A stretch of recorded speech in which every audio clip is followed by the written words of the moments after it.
তো আজকে করেছিলাম কিছু বাজার, কারণ কোনো সবজিই ছিল না। আর বাজার করতে করতে পুরো ঘেমে নিয়ে একাকার হয়ে গেছিল। তো সেই জন্য টক দই খেয়ে আসছিলাম। আর কি কি বাজার করেছিলাম, নিয়েছিলাম ঝিঙে, আর নিয়েছিলাম কুমড়ো, আর নিয়েছিলাম কিছু পুঁই শাক। আর এত পরিমাণ গরম পড়েছে আর বাজারে এত ভিড় হচ্ছিল না, কি বাজার করব সেটাই বুঝতে পারছিলাম না।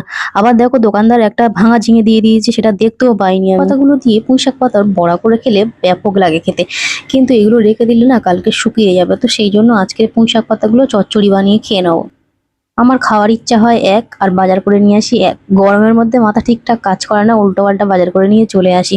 এই কুমড়ো আর পুঁই শাকটা নিয়ে এসেছি, এটা শুধু করলে ভালোও লাগবে না খেতে, চিংড়ি দিলে ভালো হতো, আর চিংড়ি পাইও নি, তাও কিনে নিয়ে চলে এসেছি।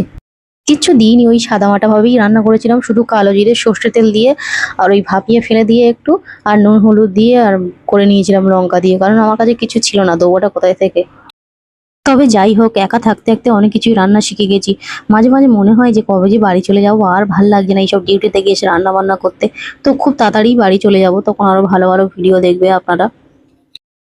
পুঁই শাকগুলো দেওয়ার পর থেকে এতে নুন দিয়েছিলাম একটু, দেওয়ার পরে কত পরিমাণ জল বেরিয়েছে। আর তারপর একটু হলুদ আর একটু নুন লঙ্কা দিয়ে দেবো, দিয়ে এই যে জল আছে এই জল দিয়েই হালকা করে করে ভাপিয়ে ভাপিয়ে রান্না করবো, কারণ কোনো জল দেবো না এদের। জল দিলে না ভালো লাগবে না, কারণ কোনো মাছ চিংড়ি নেই, তার উপর যদি জল ঢেলে দিয়ে দিলে আর তরকারি কোনো টেস্ট হয়। এমনিতেও আমি খুব একটা ভালো রান্না করি না। তো যাই হোক, রান্না করতে করতে ঘেমে নিয়ে একাকার হয়ে গেছি আমি।